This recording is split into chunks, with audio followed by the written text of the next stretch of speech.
Greetings, fellow human beings. I trust you're keeping well. I am too. Just trying my best to make a difference in this world by um, successfully managing the projects that we want to do with the Danson and Sarah Kundi Foundation.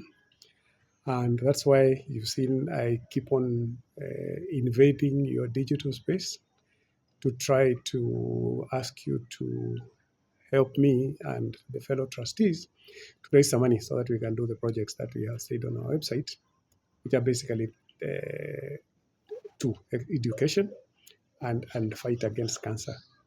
And we've kind of explained into the in our website in our websites how we will go about it.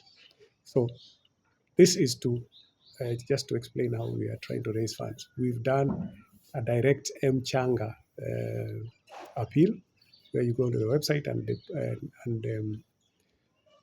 donate what you can, which would be greatly appreciated. One of the things I want to assure everyone is we'll be very open about what we do, so we'll know that your money will not be misused. So this is an appeal to all of you with the pledge of transparency in everything we do, and you will be allowed to call us out if you feel that we have not kept our word. So basically, it's education where we want to start a school feeding program in my former primary school. That area is basically drought stricken most of the time. And so kids don't go to school because they don't have money and they don't have funds to buy food. They don't have food basically. So we want to start a project where we will be growing food in the school, not just buying. We kind of start a project where they'll grow vegetables and the traditional food that never used to require too much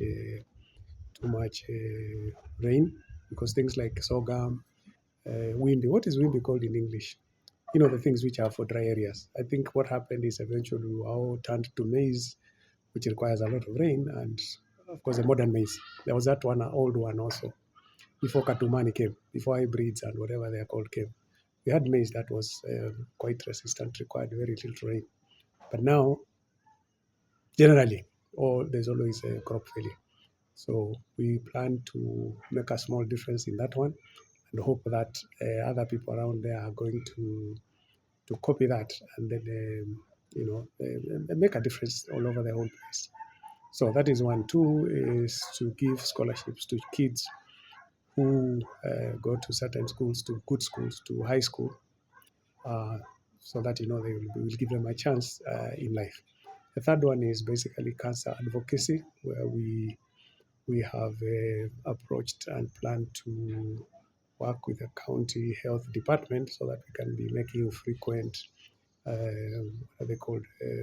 Making sure that people are checked, and also talking about how to avoid the, the causes of cancer. Basically, just to demystify cancer and also to kind of organize counseling for those who might be suffering from cancer. Because basically, as I've said in one of the adverts that we've been putting through, this is basically a mental issue also. Because once you get cancer, you are very desperate. It's very, very difficult because the whole story is that cancer is basically a death sentence, which it is not. I'm a living example. I've been around now for from 2013 to these 12 years. I've been around for 12 years since my operation to remove the cancerous tumor that was growing in my stomach. So that's another thing I will be telling people. I can show people that I'm here. And yeah, so other than the Mchanga, where we've been sending the link around, but you can also find it on our website. We have also been doing, we auction fast moving consumer goods, and we have a small margin on them, so that will be raising money. So you can get some stuffs to use, or we have also got some cash to win, very, very, very limited. So my request and my appeal is that all of you please go to our website. There's the Mchanga portal, and we've also got an app that we've built called Bidisha, which is for the which is for the auction. So please help us to help these people who are suffering. Thank you and have a great weekend.